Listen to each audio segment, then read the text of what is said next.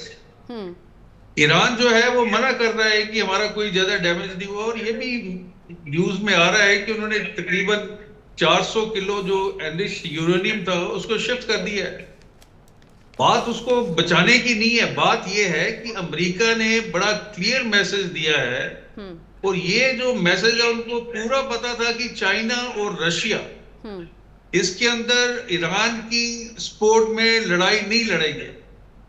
वो उनको मदद दे सकते हैं in terms of weapon, equipment, missile, armament, drone, लेकिन वो अपने बूट्स जो है वहां पे नहीं उतारेंगे। और इस समय अगर आप देखिए कि ईरान की जो डेस्परेशन है, वो अपनी डेस्परेशन में क्या थ्रेट दे रहा है। वो सबसे पहले तो ये बोल रहा है कि इनकी यूएसए की जो 19 बेसेस हैं मिडिल ईस्ट के अंदर, उनको तबाह करेगा। 50,000 जो कॉफिन्स हैं वो उनके अंदर उनकी डेड बॉडी भर के भेजेगा। और उसके बाद उसने डेस्परेशन में जो स्टेट ऑफ हॉर्मुज है इसको बंद कर दिया है। उसके अंदर तो खुद भी वो अफेक्ट हो रहा है, बिकॉज ईरान के जो अगर तेल की सप्लाई की बात करें बाकी कंट्रीज के अलावा, ईरान भी उसका हिस्सा है।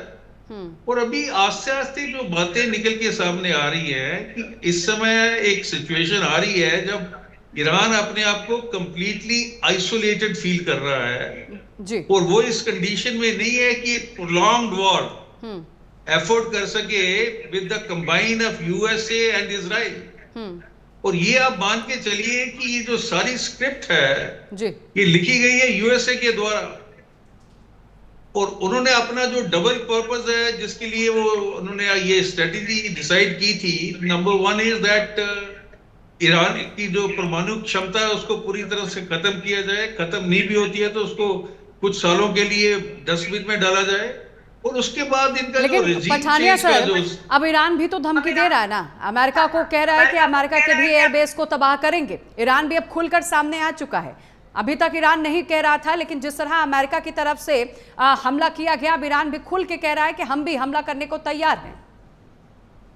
कोई भी देश जो है अपने आप को कमजोर शो नहीं करेगा जी।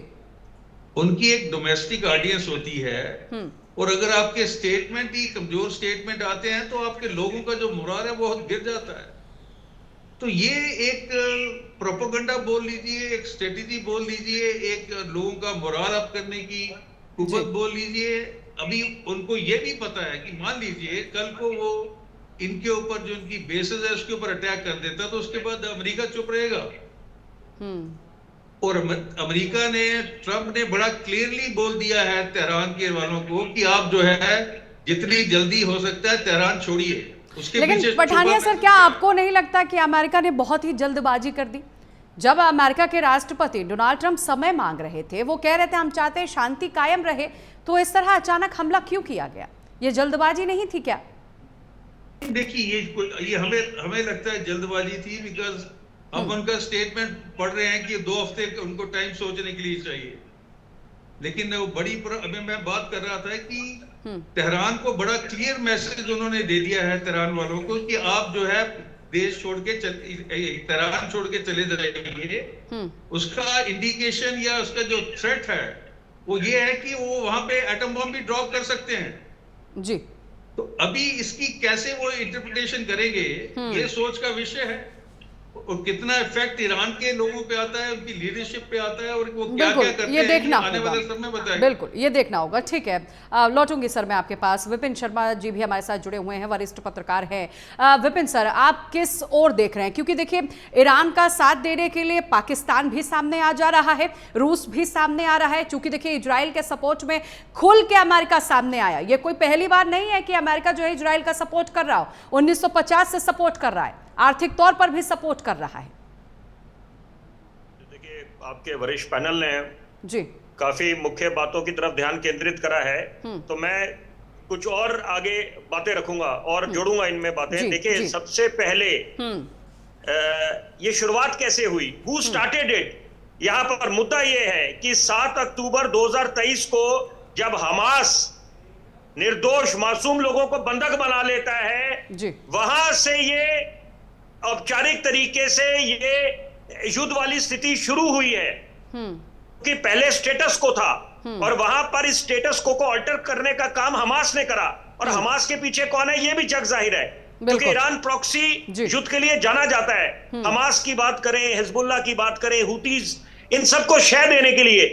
तो यहां पर ये इतने समय से ये 2 साल के लगभग ये शह देता रहा, उनके पीछे लगा रहा ईरान, और अब खुल के ये सामने आ गया। फिर ईरान और इजराइल आमने सामने आ गए, और अब औपचारिक तरीके से अमेरिका कूद पड़ा जब उसने ये एक बड़ा ही, मैं कहता हूं कि ये निर्णायक मोड़ पे इस पूरे युद्ध को ले आया, क्योंकि ये अभूतपूर्व है यहाँ पर ये। और 2025 खास तौर पे अगर हम बात करें ऑपरेशन सिंदूर, एक तरफ हिंदुस्तानी सेना ने अपना शौर्य दिखाया, अपना पराक्रम दिखाया, और साथ साथ ये जो अमेरिका ने हमला बोला है यूरेनियम एनरिचमेंट फैसिलिटीज पर 3, तो ये अपने आप में बहुत ही ज्यादा अनपैरेलल्ड, अनप्रेसिडेंटेड। और ये बात याद करनी चाहिए कि देखिए 1980 से लेकर 88 ईरान इराक का युद्ध, उसके बाद 90 में जब अमेरिका ने हमला बोला इराक पर कि पहले उसने कुवैत पे कब्जा करने की कोशिश करी इराक ने, उसके बाद तेल की लड़ाई थी, तो और 22 मुल्क साथ खड़े रहे अमेरिका के। तो यहाँ पर देखिए अगर हम हिंदुस्तान के दृष्टिकोण से देखें, बात समझें, यहाँ पर आपकी दर्शकों की जानकारी के लिए आपके चैनल के माध्यम से मैं जरूर बोलना चाहूंगा कि एक तरफ ये जो सेल्फ स्टाइल्ड फील्ड मार्शल है आसिम मुनीर, जिसके हाथ खून से रंगे हुए हैं, निर्दोष सैलानियों को मौत के घाट उतारा पहलगाम में, और ये बात भी जग जाहिर है, दुनिया को पता चल गया। तो वहां पर ये डोनाल्ड ट्रंप उनको होस्ट कर रहे थे, और बिल्कुल एक बड़ी गर्मजोशी दिख रही थी आपस में, केमिस्ट्री। लेकिन अब वो साथ में प्रस्ताव दे रहे थे कि शांति का दूत है ये डोनाल्ड ट्रंप, और एक नोबेल पीस प्राइज के लिए इनको नॉमिनेट करा जाए।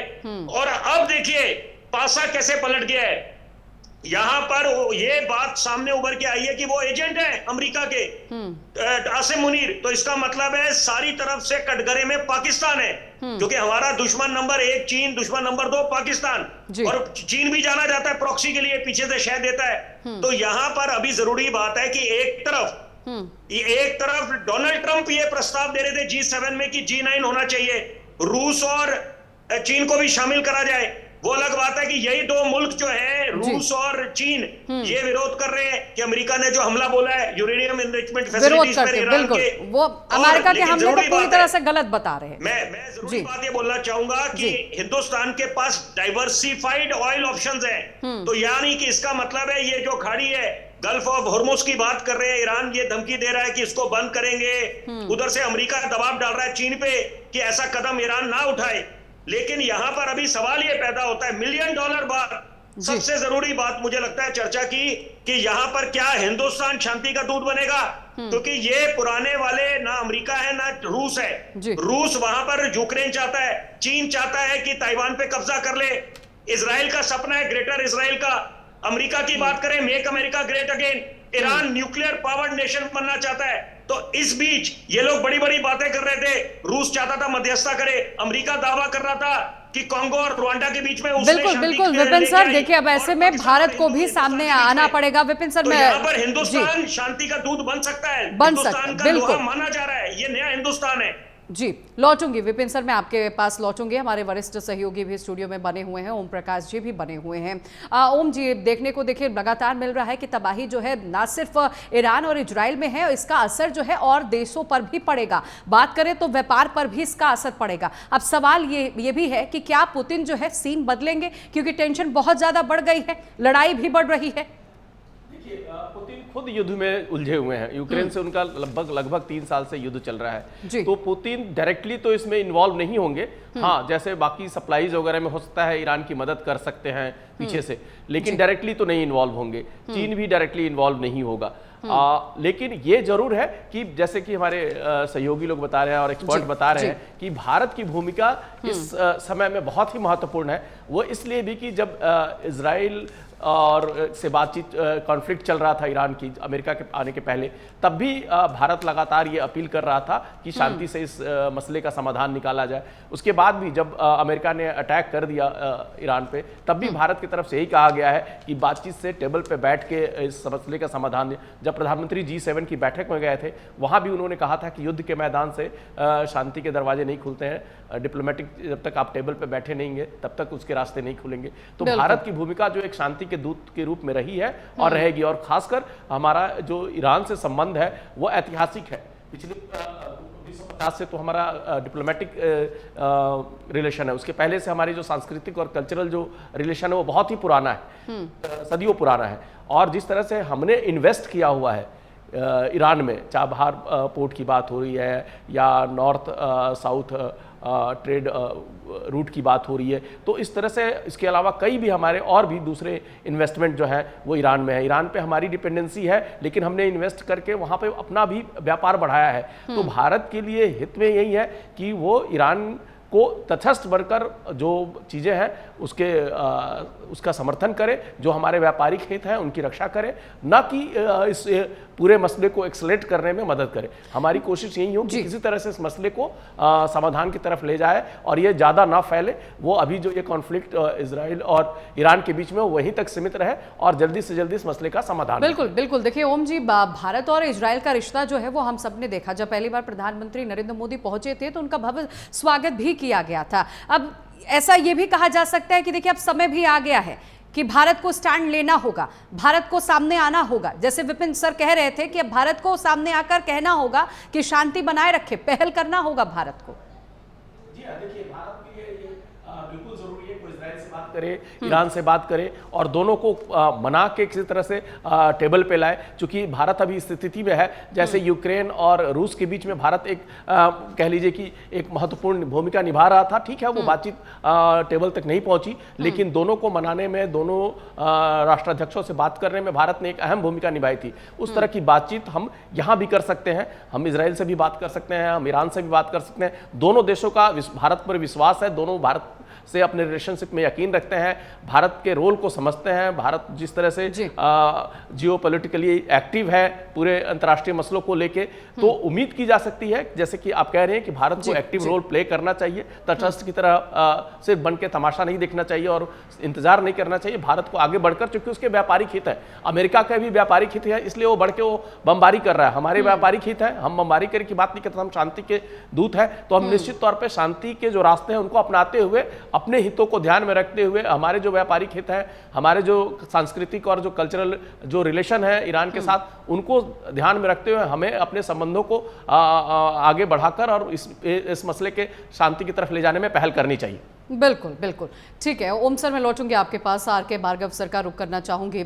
आर के सर, ये तबाही जो है ना सिर्फ देखिए ईरान और इजराइल के लिए मुश्किल पैदा कर रही है, लगातार मैं इस चीज़ का जिक्र कर रही हूँ, तमाम देश जो है उनके व्यापार पर भी असर पड़ रहा है। अब साफ देखने को मिल रहा है कि ईरान और इजराइल की लड़ाई की वजह से अब ये भी देखने को मिल रहा है कि तेल की कीमत जो है वो भी बढ़ रही है, तो व्यापार जो है वो भी कहीं ना कहीं चौपट होगा।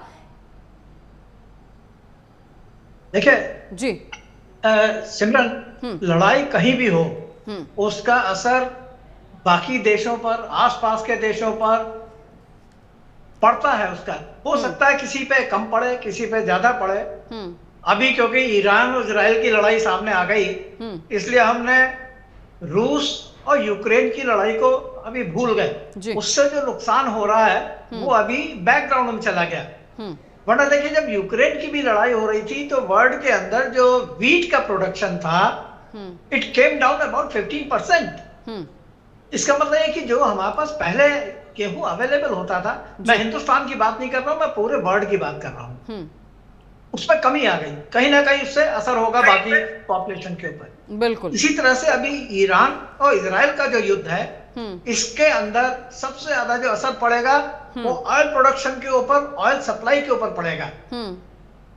जो हर्मुज की जो खाड़ी है उसके अंदर रास्ता बंद होने से देखिए तेल की सप्लाई पर्टिकुलरली इंडिया और चाइना की तरफ जितने भी जाते हैं उनको फर्क पड़ेगा। जो वहां पे वेस्ट एशियन कंट्री हैं, जो ऑयल प्रोड्यूसिंग कंट्री है, उसका वहां से तेल नहीं जा पाएगा। जितने कंट्री हैं वहां पर, उन पर भी, हिंदुस्तान पर भी, जो बाकी कंट्री उनके ऊपर आगे असर पड़ेगा जी। और अगर तेल की कमी होती है, तेल के भाव ऊपर जाते हैं, तो बाकी कंट्रीज के इकोनॉमी पे भी फर्क पड़ेगा। बिल्कुल। इसके अलावा जो बाकी जो दूसरे रूट हैं जहां से होकर के तेल आता है, वहां से भी महंगा होगा। तो सबसे बड़ी जो आग लगेगी इस युद्ध से, अगर ये जारी रहता है अगले 10 दिन और, तो लगेगी आपके ऑयल में। इसका रेट ऊपर जाएगा, सप्लाई कम हो जाएगी, और जो कंट्री इसके ऊपर बहुत पूरी तरह से डिपेंडेंट है या पूरी तरह से डिपेंडेंट है, सबसे ज्यादा असर उनके ऊपर पड़ेगा। बिल्कुल। और उसके ऊपर असर पड़ने से, जैसे मैं हिंदुस्तान का ही बताऊं, अगर आपके यहाँ पेट्रोल की कीमत बढ़ेगी तो हर चीज की कीमत बढ़ जाती है, ट्रांसपोर्टेशन बढ़ जाता है, और जो चीजें तेल से पैदा होती हैं, जो तेल से पैदा होती हैं, उनके भी भाव बढ़ जाते हैं। एज ए रिजल्ट पूरी महंगाई ऊपर चली जाएगी, इकोनॉमी के ऊपर बड़ा एडवर्स इफेक्ट पड़ेगा। तो इसलिए ये पक्की बात है कि इजराइल और ईरान, इन दोनों की युद्ध से, इन दोनों की लड़ाई से हिंदुस्तान के ऊपर भी असर पड़ेगा, और बाकी भी वर्ल्ड के बहुत से कंट्री हैं जिनके ऊपर इसका असर पड़ेगा। बिल्कुल। और ये जितनी जल्दी, ठीक है अभी हमें कोई रास्ता नहीं दिखाई दे रहा है, लेकिन जितना जल्दी अगर ये रुक जाए उतना ही अच्छा है। बिल्कुल। आर के सर, आऊँगी मैं आपके पास। पठानिया सर का रुख करना चाहूँगी। पठानिया सर, अब हमने ये भी देखा कि इजराइल की तरफ से अब ईरान को कहा गया है कि ये जंग जो है अब इससे रोक दिया जाए, यानी अब ये इजराइल कह रहा है कि जंग से देखिए खतरनाक परिणाम जो है वो निकल कर सामने तो आ रहे हैं, शांति के लिए पहल कर रहा है इजराइल। क्या आपको लगता है ईरान को समझना चाहिए? देखिए, इजराइल ने जो अपने लिए एम सेट किए थे वो ये था कि इनका जो परमाणु प्रोग्राम है उसको खत्म किया जाए। अभी यूएसए की स्ट्राइक के बाद, क्योंकि इनके जो मोसाद है, इसके ऑपरेटर वहां पे काम कर रहे हैं, उन्होंने कुछ ना कुछ खबर ली होगी, उसके बाद इजराइल को दी होगी। तो इजराइल को लगता है कि उनका जो मिशन था वो उन्होंने अचीव कर लिया है, और वो अभी ऑफर कर रहे हैं कि एक ट्रूस किया जाए और उसके बाद नेगोशिएशन टेबल पे आया जाए। अभी सवाल ये है कि ईरान के पास, अगर हम उनकी वॉर वेजिंग कैपेबिलिटी की बात करते हैं, देखिए जो एक सर्वे सामने आया था उसमें उनके पास तकरीबन 3000 मिसाइल थी। अभी उसमें से जो खबरें आ रही हैं कि शायद 700-800 ये फायर कर चुके हैं। उन 3000 मिसाइल में जो 1200-1400 रेंज की, जो मीडियम रेंज की बैलिस्टिक मिसाइल हैं, वो कितनी बची हुई है उनके पास, that is a matter of speculation. तो उसके बाद इनकी जो डिपेंडेंस थी वो ये थे कि चाइना और रशिया। देखिए, जहां तक भारत का स्टैंड है, हमने अपना स्टैंड बड़ा क्लियरली ले लिया है। जब एससीओ की मीटिंग हुई थी और जहां पे उन्होंने ये रेजोल्यूशन पास किया था कि इसको कंडेम किया जाए इजराइल के अटैक को, भारत ने अपने आप को उससे अलग कर लिया था।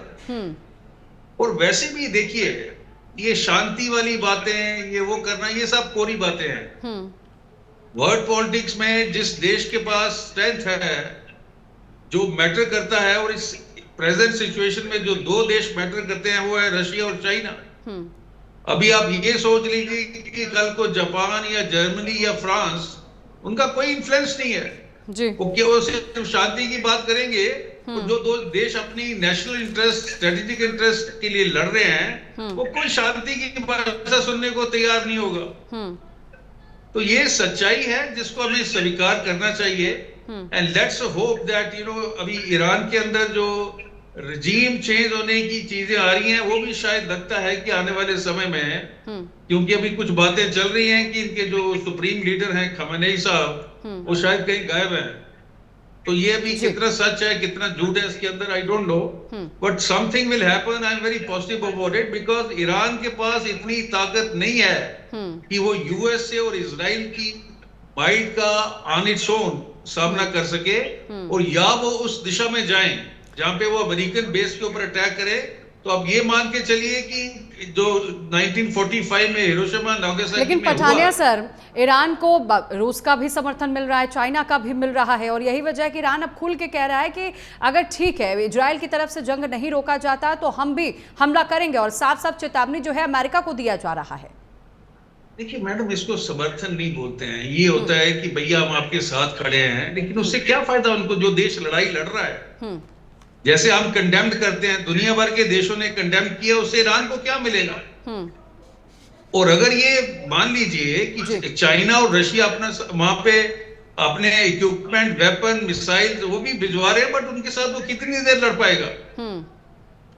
और दूसरा, ये जो यूएसए है, they are very smart operator, और इन्होंने अपने जो ट्रैक 2, 3, 4 डिप्लोमेसी होती है, उससे उन्होंने पूरी खबर हासिल कर ली होगी कि चाइना और रशिया का स्टैंड क्या है। तभी इस समय ट्रंप पोजीशन में है जहां पे वो तेहरान वालों को थ्रेटन कर सकें कि आप अपना देश छोड़ के चले जाइए। वहां पे 1 करोड़ लोग हैं तेहरान में, अभी 1 करोड़ लोग कहां जाएंगे अपने घर बार छोड़ के। लेकिन वो दादागिरी है, वो कर रहा है। अभी कितना इसका फर्क पड़ता है वो आने वाला समय बताएगा। बिल्कुल, ये आने वाला वक्त बताएगा, क्योंकि अमेरिका देखिए चाहे किसी भी देश में युद्ध हो, अमेरिका जो है सबसे पहले कूदता है, और ईरान पर जिस तरह हमला किया उसने हर किसी को चौंका कर रख दिया। लौटूंगी पठानिया सर मैं आपके पास, वरिष्ठ पत्रकार हमारे साथ जुड़े हुए हैं, उनका ही रुख करते हैं। सर ये मुझे बताइएगा विपिन सर, कि जिस तरह ये तबाही मच रही है, अब क्या वाकई भारत को सामने आकर कह देना चाहिए, क्योंकि हमने देखा जब ऑपरेशन सिंदूर चलाया गया, जब भारत पाकिस्तान में युद्ध चल रहा था, तो अमेरिका कूदा, अमेरिका ने कहा कि सीज फायर हमने कराया, उसका भी क्रेडिट जो है लेने की कोशिश अमेरिका ने किया था, डोनाल्ड ट्रंप ने किया था। अब ये वक्त आ गया है, और मुझे ये भी जानकारी दीजिएगा कि अगर इजराइल का सपोर्ट भारत करता है तो क्या ईरान से दुश्मनी लेकर कुछ नुकसान हो सकता है क्या? मैं तारीफ करूंगा आपकी, बड़ा ये सवाल आपका अहमियत रखता है जी। यहाँ पर 2 जरूरी बातें, हम लोग तो वर्तमान 2025 के G7 समिट पे अपना ध्यान केंद्रित कर रहे हैं कि वहां पर जो एक बड़ी जरूरी बात उभरी कि डोनाल्ड ट्रंप ने प्रस्ताव दिया नरेंद्र मोदी देश के माननीय प्रधानमंत्री को कि आप मेरे से वार्ता करें, मिले आके जी। तो प्रधानमंत्री ने साफ मना कर दिया कि मेरे को कुछ और जरूरी काम है अपने वतन में। तो और वही बात थोड़े समय पीछे जाएं, 2019 में बियारिट्ज में जब G7 समिट का आयोजन हुआ था, वहां पर भी कोशिश करी थी डोनाल्ड ट्रंप ने, जब वो अपने पहले कार्यकाल में थे बतौर राष्ट्रपति, की देश के माननीय प्रधानमंत्री के सामने एक प्रस्ताव रखा कि हम कश्मीर के मुद्दे को लेकर हस्तक्षेप करेंगे, मध्यस्थता कर सकते हैं। तो 2 टूक नरेंद्र मोदी ने बिल्कुल उनको साफ संदेश दे दिया था। देखिए, विश्व का सबसे ताकतवर नेता को और जो सबसे पुरानी लोकतंत्र के नेता है, कि वहां पर कि द्विपक्षीय मामला है Kashmir, it's a bilateral issue, तो यहाँ पर थर्ड पार्टी इंटरफेरेंस का तो सवाल ही पैदा नहीं होता। तो ये शीर्ष नेतृत्व का कमाल है कि यहाँ पर आपको बिल्कुल you don't have to mince your words, किसी बिना इफ एंड बट के आपको अपना संदेश देना है, ये नहीं परवाह करनी कि सामने कौन खड़ा है। और यही बात है कि यहाँ पर इस समय ये डिप्लोमेसी है जी। ये हिंदुस्तान की कूटनीति है कि अभी हमने नरेंद्र मोदी ने दोबारा कल बात करी ईरान के राष्ट्रपति से, उसके पीछे भी कारण है क्योंकि हमारी जो कूटनीति है वो है तटस्थ है हम लोग यहाँ पर, और हम लोग अमन पसंद मुल्क है।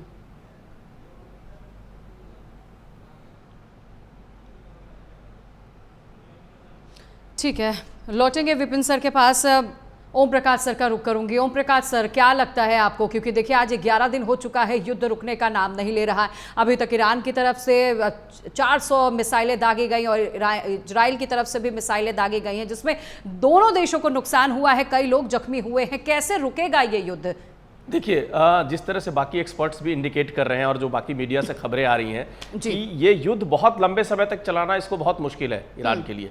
निश्चित तौर पे निगोशिएशन होगी, बातचीत होगी और ये युद्ध खत्म होगा।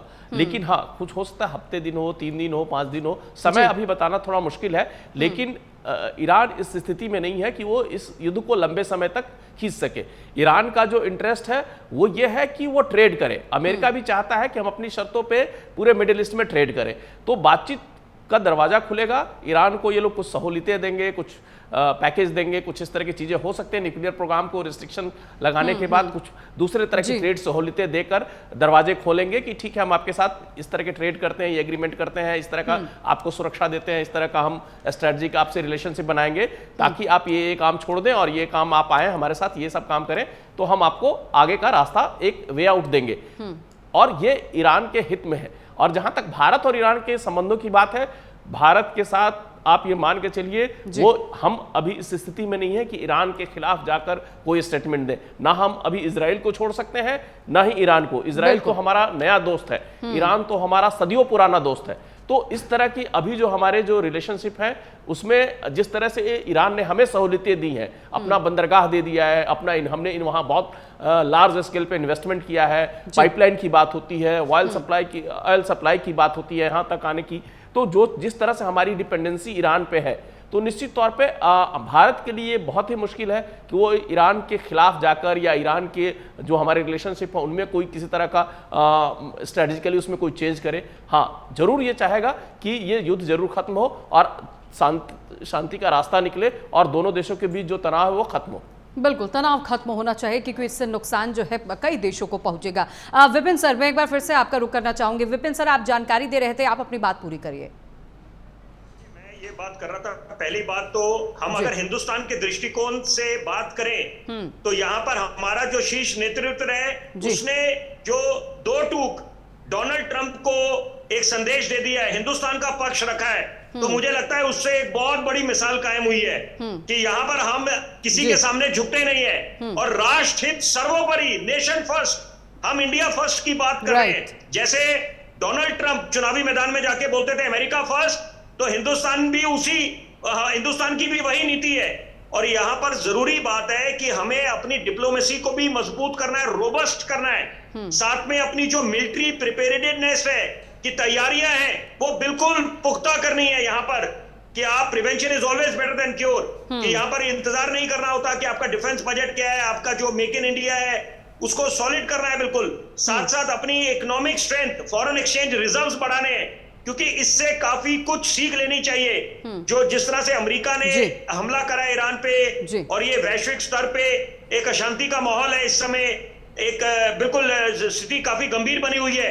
और साथ साथ आपको डोमेस्टिक प्लेयर्स को प्रोटेक्ट करना है यहाँ पर, क्योंकि हम आत्मनिर्भर भारत की बात करते हैं, made in India, made for the world, vocal for local, स्वदेशी को अपनाना है।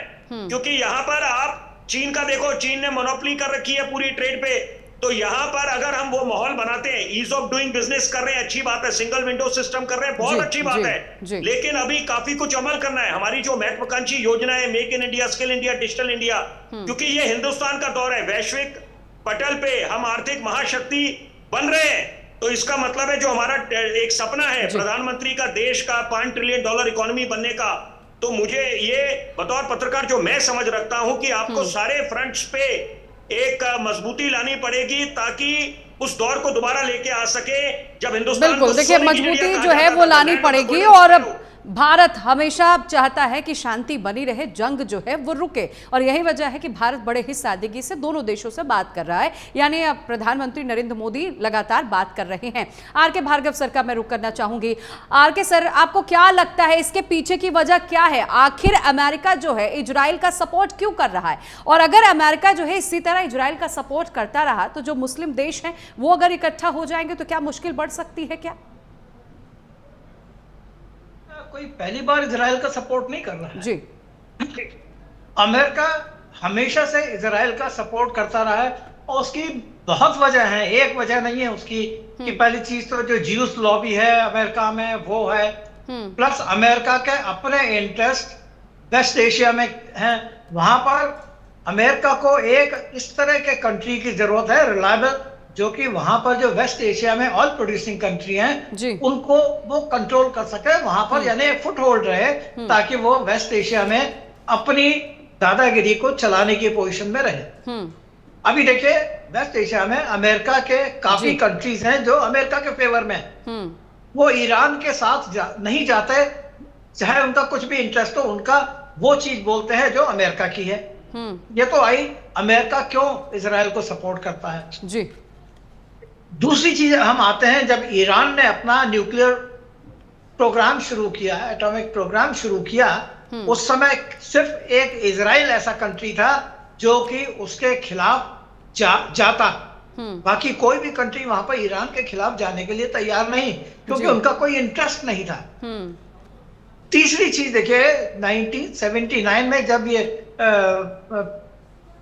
वहां पर इस्लामिक चेंज ओवर हुआ, उस समय उनका पहले स्टेटमेंट ये थे कि हम इजराइल को इस दुनिया के नक्शे से खत्म करना चाहते हैं, और उसकी वजह थी बिकॉज एटॉमिक पावर।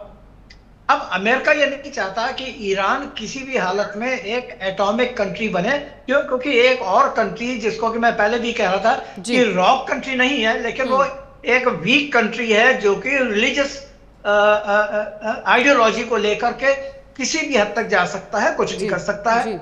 ऐसी हालत में उसके पास एक इस तरह का हथियार होना वो पूरे जो वर्ल्ड के लिए वो ठीक नहीं है। भले ही दुनिया कुछ भी कहे कि अमेरिका ने गलती की, अमेरिका की गलती है, अमेरिका का सब है, वो ऑल बुलशिट।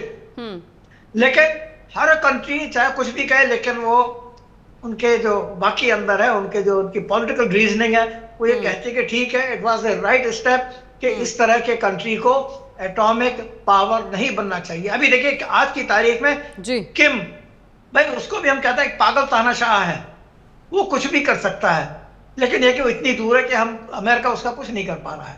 बट वो भी एक ऐसा कंट्री है जिसको कि शायद दुनिया में दूसरा कोई भी कंट्री उसको एटॉमिक पावर बनते देख करके खुश नहीं है, सिवाय ऑफ कोर्स रशिया है, चाइना है, जो कि उसको डायरेक्टली सपोर्ट करते हैं।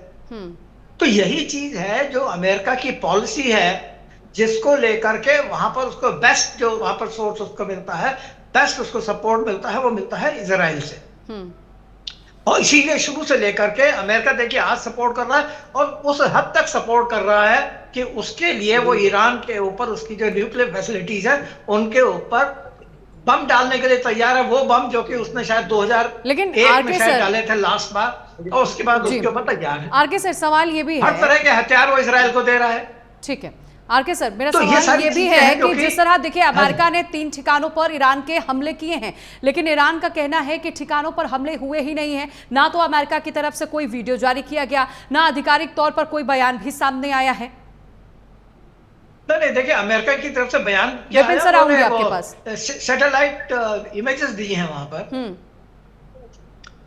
तो ये कहेंगे वहां कुछ नहीं। वो तो देखिए एक बात सुनिए, एक होती है प्रोपेगेंडा वार बोलते हैं, जिसको साइकोलॉजिकल वार बोलते हैं, अपनी पॉपुलेशन के लिए भी, अपनी जनता के लिए भी, और एडवर्सरी की जनता के कंजम्पशन के लिए भी। नेतान्याहू जो कहते हैं ना कि हाँ भाई तुम लोग, ये तुम्हारी सरकार जो है खराब है, इसको बदली कर दो, ये कर दो, it is for the consumption of Irani public. इसी तरह से ईरान भी जो इस तरह की चीजें बोलता है, वो कुछ अपनी जनता के लिए, ताकि अगर उसकी जनता का हौसला बैठ गया तो आगे लड़ाई तो संभव है ही नहीं। ठीक है, तो ये चीजें कुछ ऐसी होती है जिसको कि हम उसी परिप्रेक्ष्य में देखना चाहिए, जिसमें हम उसको समझते हैं। विपिन सर कुछ कहना चाह रहे हैं, विपिन सर कहिए। बस बिल्कुल सही बात बोली अभी भार्गव साहब ने। देखिए मैं 2 बातें बोलूंगा कि यहाँ पर जब ईरान पे हमला बोला था तो बोला था weapons of mass destruction. George W Bush जब राष्ट्रपति थे, वो अलग बात है, क्या पाया क्या खोया तो वो एक अलग मुद्दा है चर्चा का, लेकिन यहाँ पर वो वाली स्थिति नहीं है, क्योंकि ईरान बढ़ावा दे रहा था जो यूरेनियम एनरिचमेंट फैसिलिटी है जी, और वो वाकई में न्यूक्लियर सशक्त बन रहा था, जो खतरा एक वैश्विक स्तर पे था। तो एक तो ये बात है कि वो वाली आप उसको you can't compare both the situations, वो एक डिफरेंट अलग दौर था, ये अलग एक परिस्थिति है ये भी, और आप समय रहते ही पुख्ता कदम उठाते हैं। दूसरी बात है, ये भी बात जग जाहिर है कि अरब वर्ल्ड को अगर किसी ने 2 खेमों में बांट दिया है, उसके पीछे डोनाल्ड ट्रंप है। अमेरिका के राष्ट्रपति, so he has divided the Arab world. और ये जैसे जो ब्रिटिशर्स की पॉलिसी थी डिवाइड एंड रूल, तो यही वो अब उन्हीं आगे नीति पे काम कर रहे हैं। और he is known to be a tough task master, he is a deal maker, at the end of the day he is a businessman, व्यापारी है। तो यहाँ पर हर उस चीज से दृष्टिकोण से देखते हैं। तो यहाँ पर अगर हम हिंदुस्तान की बात करते हैं तो हमें अपना बिल्कुल विपिन सर, अमेरिका जो है कभी भी अपने नुकसान को लेकर वो बर्दाश्त नहीं कर सकता, और यही वजह है कि एक व्यापारी देश तो अमेरिका है ही, शक्तिशाली भी है। और यही वजह है कि सवाल अब ये भी पूछा जा रहा है कि शायद अगर अमेरिका की तरफ से पहले वॉर नहीं किया जाता तो ये युद्ध रुक सकता था। पठानिया सर, मैं आपका रुख करना चाहूंगी। मेरा सवाल यही है, क्या आपको लगता है कि अमेरिका की तरफ से जिस तरह वॉर किया गया, हमला किया गया, अगर अमेरिका ये वॉर नहीं करता, अमेरिका हमला नहीं करता, तो युद्ध कहीं ना कहीं रुक सकता था? इसे किस तरह देखते हैं पठानिया सर आप? क्या जल्दबाजी अमेरिका की तरफ से हुई क्या? और जिस तरीके से ईरान के अंदर 20,000 स्क्वायर किलोमीटर एरिया के अंदर जिस तरह से हाइपरसोनिक मिसाइल और बैलिस्टिक मिसाइल गिर रही थी जी, और उनका जो आयरन डोम और जो डिफेंस सिस्टम था, एयर डिफेंस सिस्टम, वो तकरीबन धराशायी हो चुका था। 70-80% वो इफेक्टिव था, लेकिन इनकी जो मिसाइल्स की पावर वो बहुत ज्यादा है। तो अगर ये नहीं होता तो शायद वो सिचुएशन आ जाती। मान लीजिए हाइपोथेटिकली कि अमेरिका इसमें नहीं आता, तो in state of depression probably Israel would have used the atom bomb on Iran. That would have been devastating thing for the entire world. जी, और देखिए, जहां तक हम अपनी नीतियों की बात करते हैं ना मैडम, वी मस्ट लर्न। ये जो हम कहते हैं जी हम नॉन अलाइंड रह के देखेंगे, अभी अगर आप पिछला ये देखते हैं कि जो कन्फ्लिक्ट हुआ था इंडिया और पाकिस्तान के अंदर, उसमें कितने देश हमारे साथ खड़े थे? इजराइल और अफगानिस्तान, और बाकी जो सारे देश कहीं ना कहीं पाकिस्तान को सपोर्ट करते नजर आ रहे थे। जहां तक कि हमारा सबसे भरोसेमंद दोस्त जो रशिया है, वो भी हमारे साथ खड़ा नहीं था जी, क्योंकि कभी हम यूक्रेन का साथ देते थे, कभी हम रशिया का साथ देते थे, कभी हम एब्सटेन कर देते थे। तो this is a time to revisit our diplomacy and foreign policy. I am very very clear about it, because you can't fool all the people all the time. वो लोग भी देखते हैं कि जब हमारे पास समस्या थी, हमारे पास प्रॉब्लम थी, इस देश ने हमारी कितनी मदद की। और उसके बाद ये शांति दूत वगैरह कंसेप्ट जो है सिर्फ कहने के लिए किताबों में है। आजकल जो वो है कि जिसके पास माइट है वही राइट है, और यूएसए जो है अपनी सुपरमेसी प्रूव कर रहा है वर्ल्ड के अंदर, because they are technologically, military and economically they are the strongest nation. Right, तो वो अपनी सुपरमेसी को तो रखेंगे। थोड़ा बहुत चैलेंज जो चाइना से आएगा, उसमें चाइना को भी बहुत टाइम लगना है कि वो इसको चैलेंज कर सके यूएसए को। ये चीजें चलती रहेंगी, और कोई भी जो देश है अपने नेशनल, स्ट्रेटेजिकल, इकोनॉमिक और जियोपॉलिटिक्स इंटरेस्ट के अंदर रह के काम करेगा। यहाँ पे कोई किसी का दोस्त नहीं है, कोई किसी का दुश्मन नहीं है। ठीक है पठानिया सर, देश अपने बारे में सोच रहा है। बिल्कुल ठीक है पठानिया सर, मैं आऊंगी, आपके पास समय की कमी है। ओम प्रकाश सर का मैं रुख करना चाहूंगी। ओम प्रकाश सर, अमेरिका जो है अब ईरान को साफ तौर पर यह भी धमकी दे रहा है कि तख्ता पलट कर दिया जाएगा। आपको क्या लगता है क्या विकल्प होना चाहिए, क्योंकि शांति जो है वो कायम करना बहुत ही जरूरी है। अगर ये युद्ध नहीं रुकता तो तबाही और मच जाएगी। मीडिया रिपोर्ट जो आ रही है उसमें कई तरह की खबरें आ रही हैं कि वहाँ पे उसकी भी तैयारी चल रही है कि अगर सत्ता परिवर्तन करने की जरूरत होगी तो वहाँ पे जो ऑर्डर क्या होंगे, कौन उसके बाद उसकी पूरी एक लिस्ट तैयार की जा रही है कि खामनेई के बाद कौन नेतृत्व करेगा या उनके बाद कौन नेतृत्व करेगा। इस तरह से वहाँ पे एक तरह से अब हो सकता है प्रोपेगेंडा हो, लेकिन इस तरह की खबरें मीडिया में आ रही है कि ईरान में इस तरह की तैयारी चल रही है।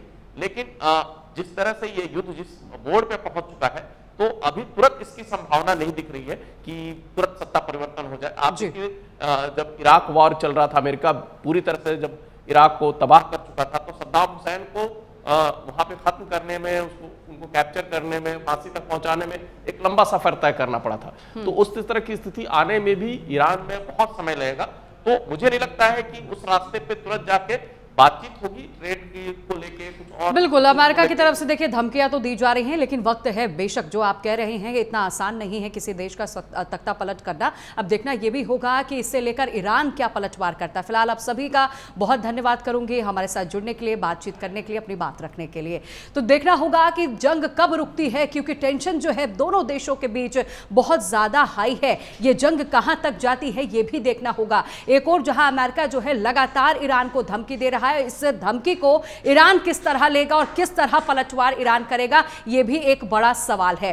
फिलहाल इस खास बुलेटिन में बस इतना ही। नमस्कार।